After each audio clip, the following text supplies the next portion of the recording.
Selamat pagi pemirsa, berjumpa lagi bersama saya Devina Fajrin dalam Lensa BSI. Selama 60 menit ke depan, kami akan menyampaikan informasi yang teraktual dan terpercaya yang telah kami rangkum dalam Lensa BSI pagi ini. Berita utama kali ini,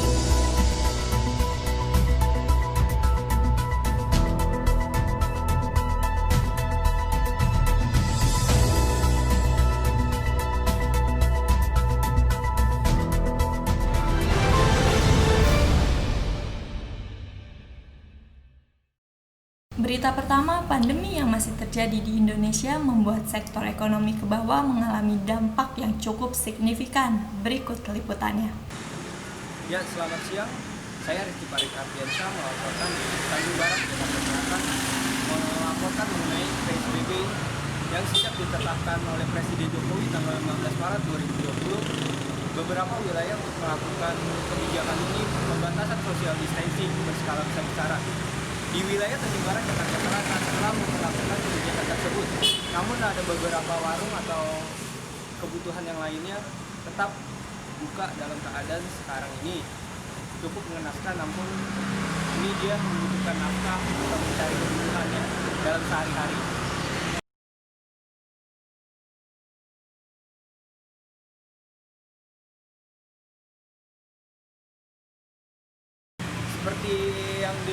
Seperti yang dilihat di belakang saya ada toko yang tutup, namun juga ada yang tetap buka. Bisa kita lihat. Bang, saya mau menanyakan tentang terjadi sekarang pembatasan social distancing karena corona. Apa yang abang rasakan dengan keadaan sekarang ini?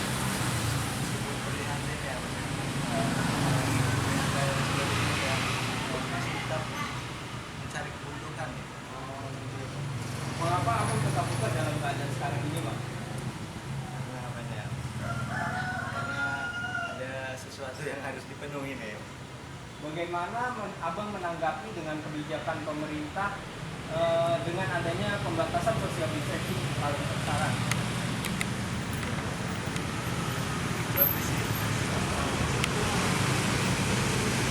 Menurut abang nih, kapan kira-kira corona akan selesai? Semoga sih cepat selesai ya. Karena pengalaman buat masyarakat kecil. Oh, oke. Makasih ya, Bang. Ya, sama-sama. Ya, itu sekian dari saya informasi. Ada beberapa warga di Tanjung Barat namun yang tetap buka dalam keadaan sekarang ini, namun tetap membutuhkan nafkah untuk kehidupan sehari-harinya. Ya, saya Rizky Farid Ardiansyah melaporkan di wilayah Tanjung Barat, Jakarta Selatan. Kembali ke studio. Berita selanjutnya, dampak PSBB pedagang takjil di daerah Sawangan, Depok, Jawa Barat mengaku sepi pembeli.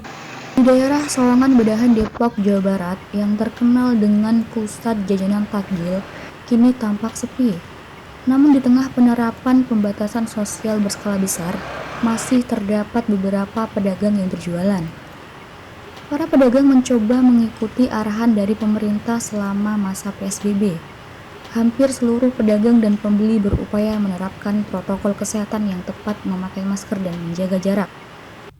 Ramadan tahun ini pedagang banyak mengeluh mengenai penurunan omset. Akibat adanya sistem PSBB, pedagang berharap kepada pemerintah bisa segera menangani hal tersebut.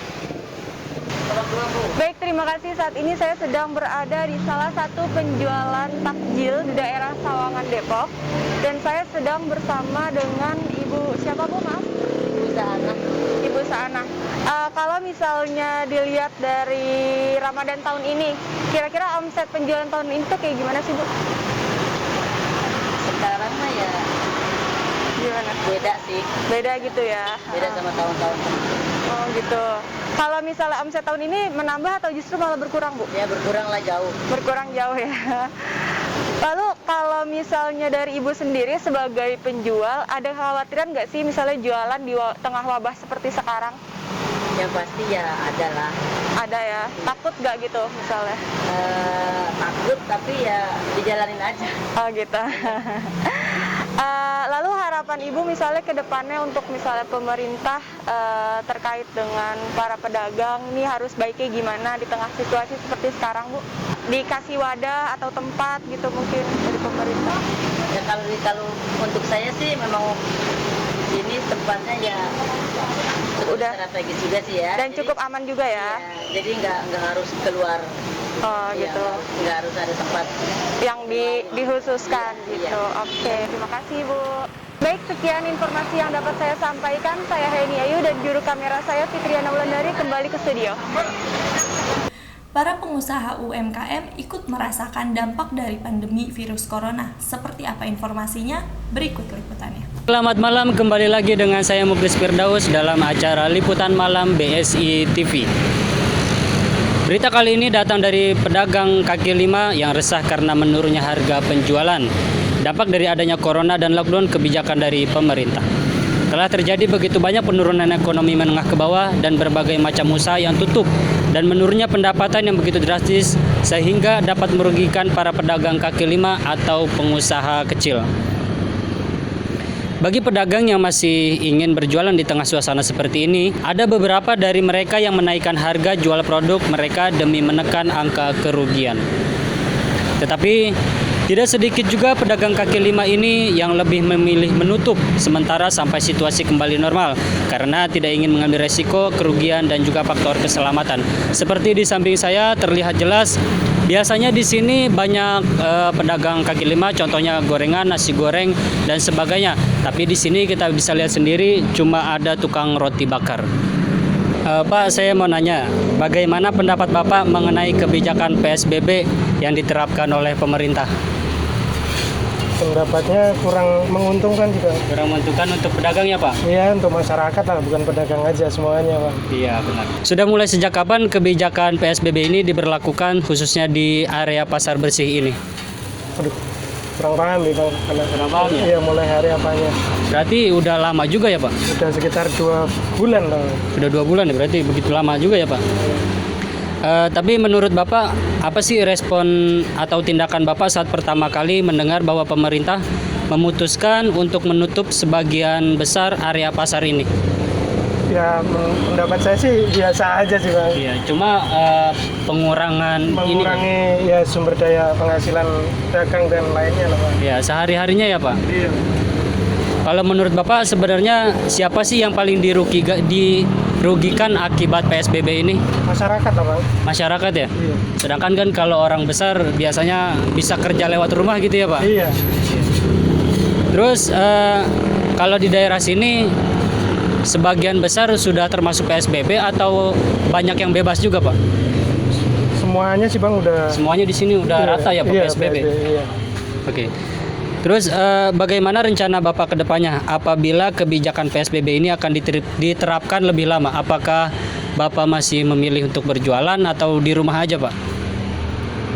Kalau bagi saya berjualan, Bang. Berjualan ya, karena mungkin kebutuhan ekonomi kita kan harus berjalan gitu ya Pak? Iya, kalau di rumah siapa yang mau ngasih makan, Bang? Iya.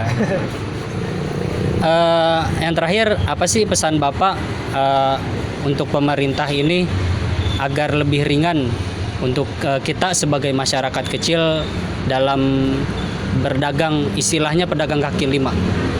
Menurut saya sih pemerintah itu harus lebih jujur dan adil lah, Bang. Iya. Harus lebih terbuka, jangan main bikin aturan sendiri lah. Lihat kondisi masyarakat dan sekitarnya. Karena bantuan juga nggak ada ya Pak? Kalau bantuan apalagi saya rantau, Bang. Oh iya, rantau. Iya, saya rantau. Jadi mungkin Kan nggak ada ini bantuannya saya. domisili rantau. juga kali ya Pak? Iya, harus domisili dulu kan, harus ngurus dulu. Sedangkan tidak rata lah, Bang, bagi saya pembantuan itu. Iya. Oke, baik Pak, terima kasih ya kepada Bapak siapa namanya? Sulaiman. Bapak Sulaiman, terima kasih Bapak telah menyempatkan waktunya untuk diwawancari sama saya. Baik, itulah wawancara saya dengan salah satu pedagang yang berada di wilayah Bogor. Berikut laporan saya akan mewawancarai UMKM di daerah Bogor. Saya Mukhlis Firdaus, kembali ke studio. Pembatasan sosial berskala besar membuat para pengemudi angkutan umum merasakan penurunan pendapatannya. Informasi lebih lanjut setelah komersial break berikut ini.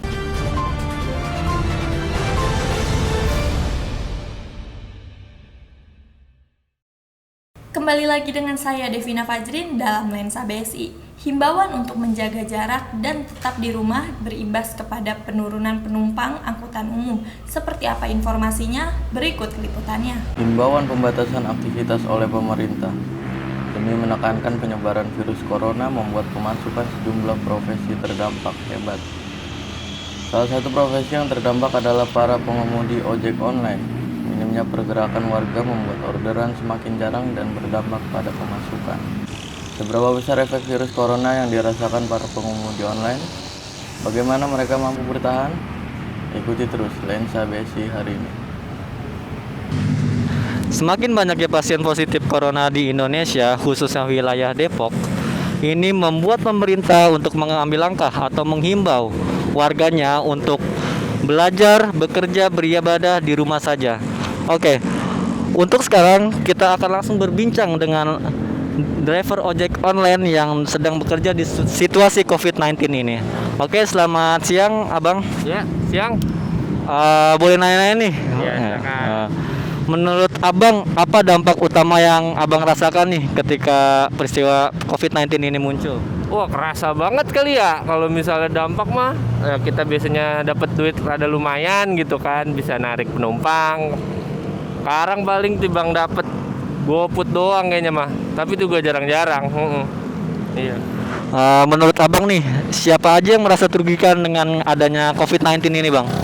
Oh, banyak banget ya. Kayak kita nih, kang ojek gitu kan, ojek online apalagi. Terus tukang-tukang dagang kali kayaknya mah pada kena juga, kang dagang. Oh, banyak sih kalau yang kena mah. Apalagi orang-orang biasa yang kagak punya kerjaan tetap itu kena pasti. Boleh nanya nih Bang, agak sensitif nih Bang. Ya. Berapa sih pendapatan Abang sebelum ada dampak dan sesudah ada dampak COVID-19 ini Bang? Ya biasanya mah kalau lagi normal gitu ya bisa dapat kadang pego kali ya 150.000 gitu sehari.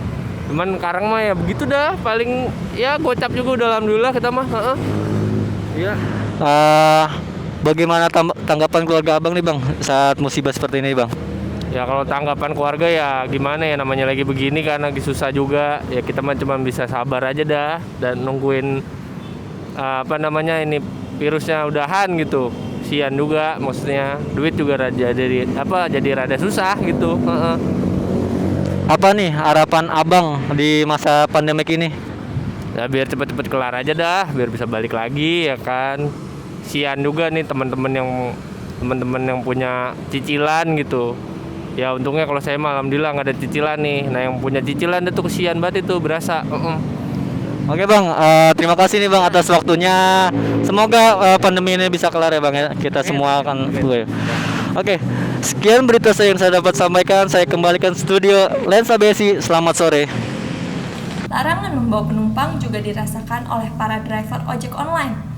Hal tersebut membuat mereka hanya bisa mengambil orderan makanan dan barang saja. Seperti apa informasinya? Berikut laporannya. Pandemi virus corona di Indonesia yang masih terus terjadi nyatanya memaksa beberapa daerah terus melaksanakan pembatasan sosial berskala besar. Nah, dengan adanya sistem tersebut banyak yang merasa dirugikan, salah satunya adalah driver ojek online. Dengan sistem tersebut para driver tidak bisa lagi mengambil orderan penumpang, melainkan hanya mengambil orderan makanan atau barang saja.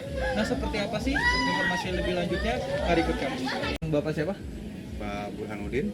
Oke. Bapak, ini kan kita lagi di tengah pandemi nih, ada sistem pemberlakuan sistem pembatasan sosial berskala besar.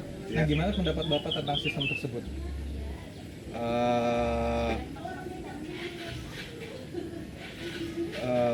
Pendapat saya ya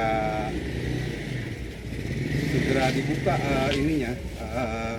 goretnya karena sangat berpengaruh terhadap penghasilan, jadi menurun Pak.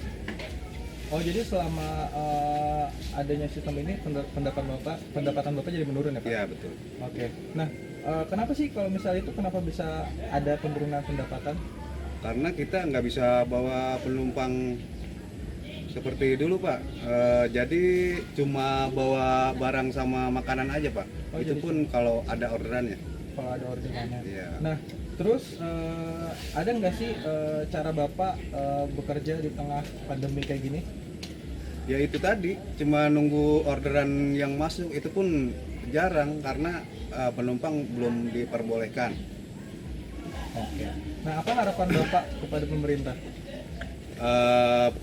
Harapannya supaya dinormalkan lagi, supaya bisa bawa penumpang lagi dengan tentunya dengan keamanan yang telah diterapkan pemerintah.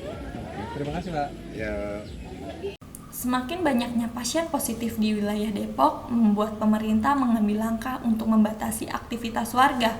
Pemerintah pun mengimbau untuk beribadah, bekerja, atau belajar di rumah. Pemerintah menganjurkan masyarakat untuk beribadah di rumah. Informasinya akan kami sampaikan setelah jeda berikut ini.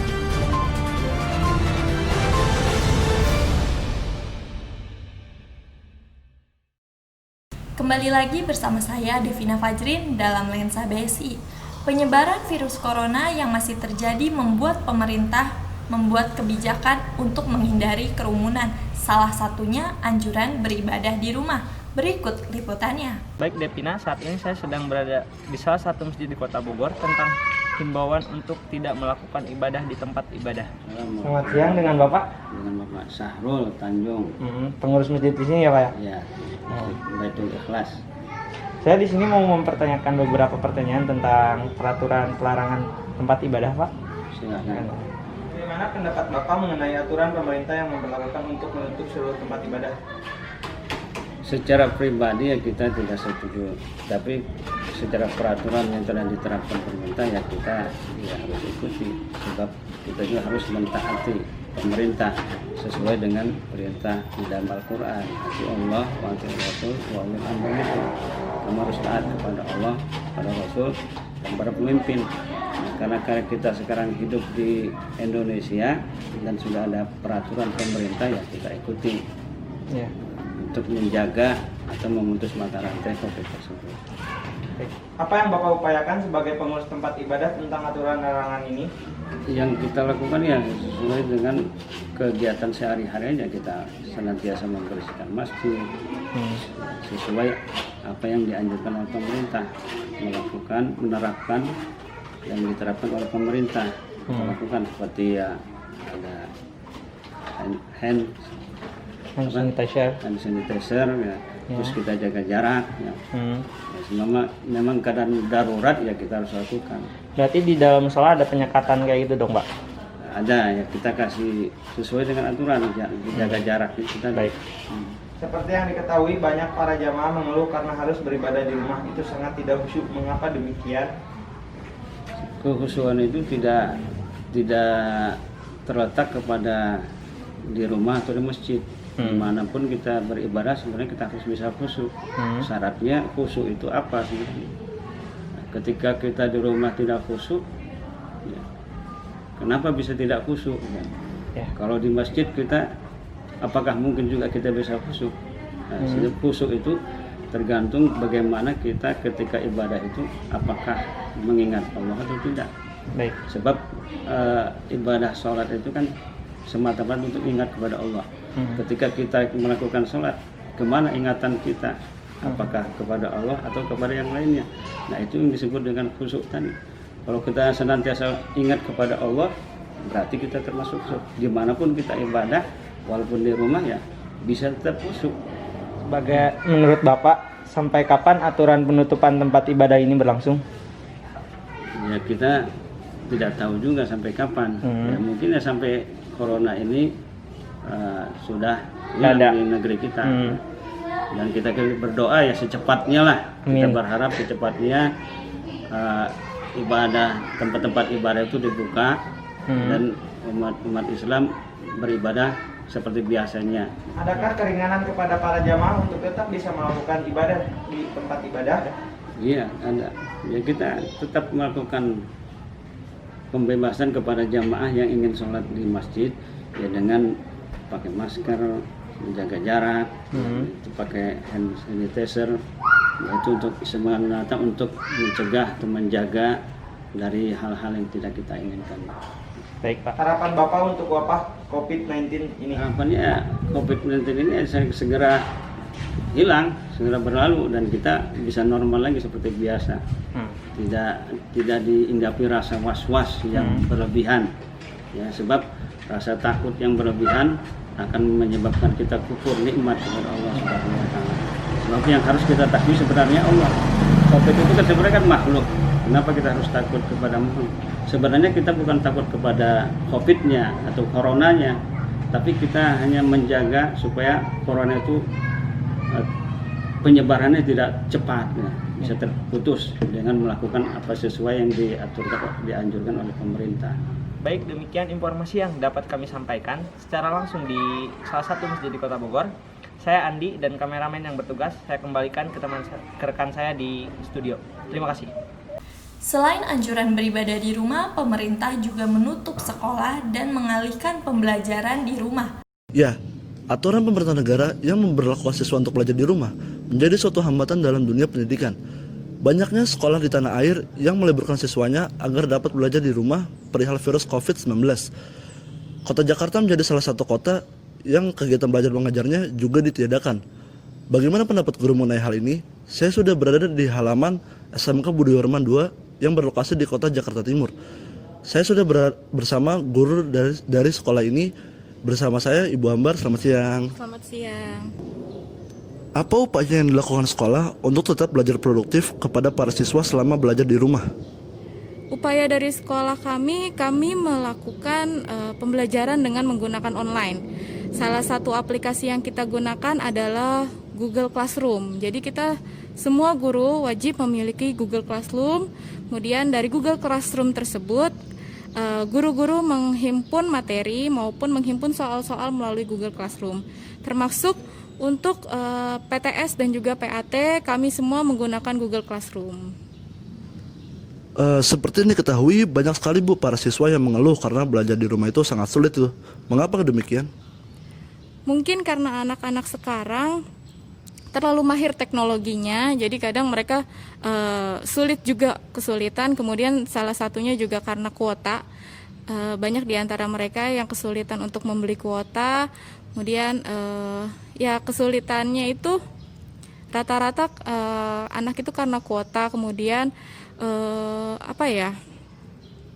mereka lebih tertarik pada game dibandingkan dengan materi. Kemudian kita juga butuh dukungan dari orang tua untuk melakukan pembelajaran online ini, karena kami tidak bisa memantau anak kami satu persatu, jadi makanya kami membutuhkan dukungan orang tua agar dapat memantau siswa-siswi belajar melalui Google Classroom.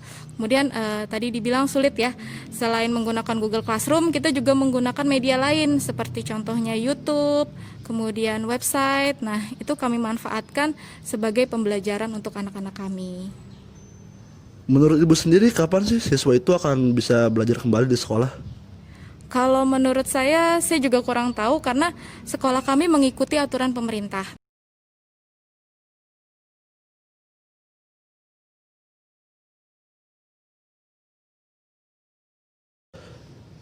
Sekian informasi yang bisa saya sampaikan.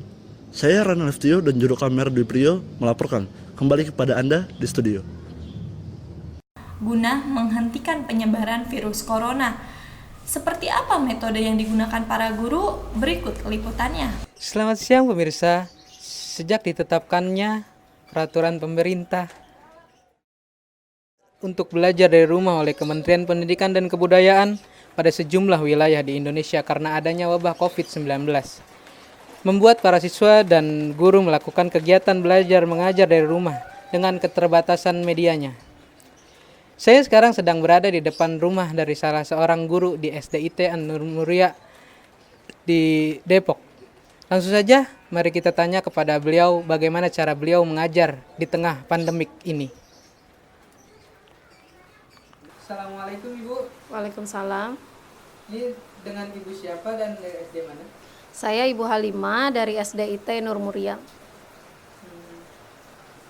Ibu, di masa pandemi COVID-19 ini, bagaimana caranya Ibu mengajar semua siswa dengan baik? Selama pandemi COVID-19 ini, saya mengajar dengan sistem online learning. Menurut Ibu, apakah cara ini dapat membuat siswa belajar dengan baik? Sebetulnya dengan metode online learning ini ada beberapa hal positif dan hal negatifnya. Kalau hal positifnya kan lebih fleksibel, anak-anak juga bisa belajar dimanapun dan kapanpun. Nah, tapi kalau misalkan tidak ditata dengan baik, cara online learning ini bisa menimbulkan kebosanan pada siswa. Apakah ada kendala selama pembelajaran dengan metode ini? Sebetulnya kendalanya sih di siswanya aja kali ya, yang ada beberapa siswa yang memang tidak memiliki HP atau gadget. Lalu, apa ada opsi lain bagi siswa yang tidak dapat mengikuti pelajaran dengan metode yang sekarang? Untuk siswa yang tidak bisa mengikuti online learning, biasanya kita kasih tugas, dia membuka buku. Nah, nanti setelah dia mengerjakan buku, dia bisa mengumpulkannya di sekolah. Bagaimana dengan ujian tengah semester kali ini, Bu? Nah, untuk ujian tengah semester, kita membuat pembelajaran jarak jauh dengan membuat aplikasi Google Form ya. Baik Ibu, terima kasih. Assalamualaikum. Waalaikumsalam. Sekian wawancara saya dengan salah seorang guru yang berada di Depok. Saya Fahri dengan kru yang Pembentukan Satgas COVID-19 di wilayah masyarakat. Informasi lebih lanjut setelah jeda berikut ini.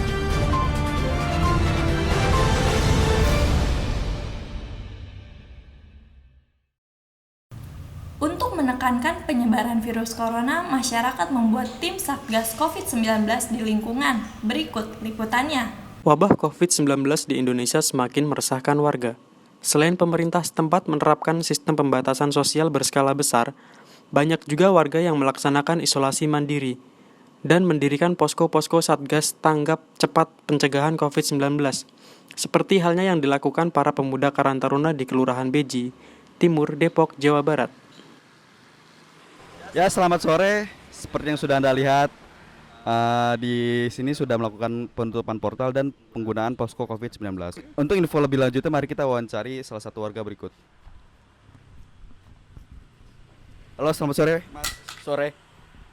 Gimana nih tujuannya? Saya ingin mewawancari, apakah bisa? Boleh. Oke, yang pertama, apa tujuan utama dari penutupan portal ini? Tujuannya untuk membatasi orang-orang luar memasuki daerah sini. Untuk membatasi ya? Iya, untuk membatasi. Oke, yang kedua, mengapa kebijakan ini dibuat dan siapa usul pertama dari kebijakan ini?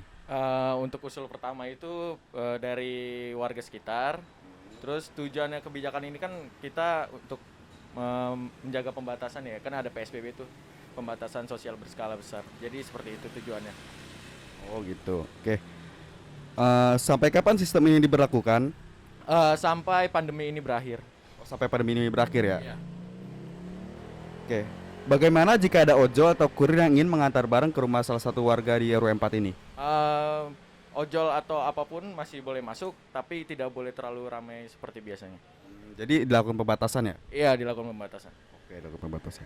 Oke, yang terakhir, bagaimana cara pencegahan penyebaran COVID-19 ini selain dengan penutupan portal di wilayah ini? Kita biasanya sosialisasi atau melakukan penyemprotan dan melakukan seperti cuci tangan atau apapun yang biasa sudah dilakukan. Kalau untuk penyemprotan biasanya berapa hari sekali atau berapa minggu sekali? 2 minggu sekali. Oh, 2 minggu sekali. Oke. Terima kasih Mas atas waktunya. Iya, sama-sama.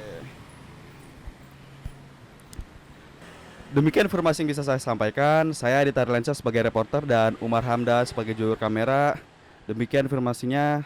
Organisasi terkecil tingkat warga atau RT bersama masyarakat membantu menghentikan penyebaran virus corona. Ya pemirsa, sekarang saya sedang berada di daerah Tangerang Selatan, tepatnya di daerah Pondok Cabe Udik, Tangerang.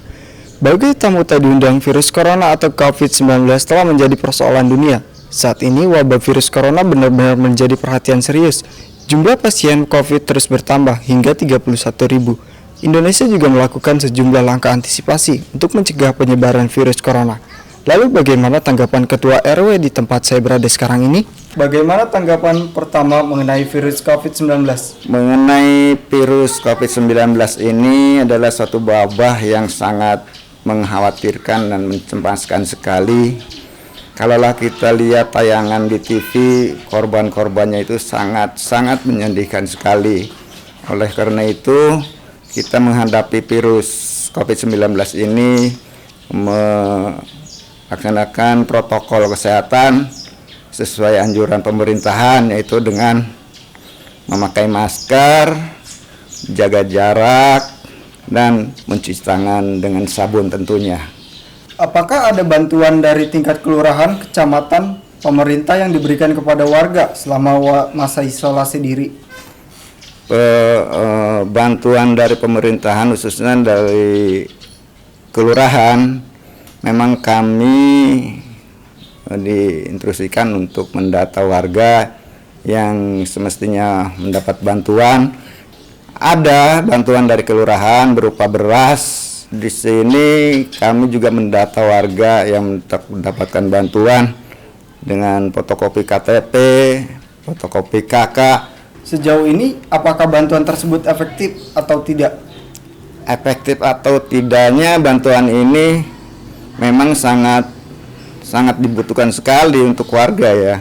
Selama isolasi itu saya mengusulkan untuk pemerintahan agar lebih diperhatikan lagi bantuan-bantuan ini. Apa harapan Ketua RW untuk kasus virus COVID-19 kali ini?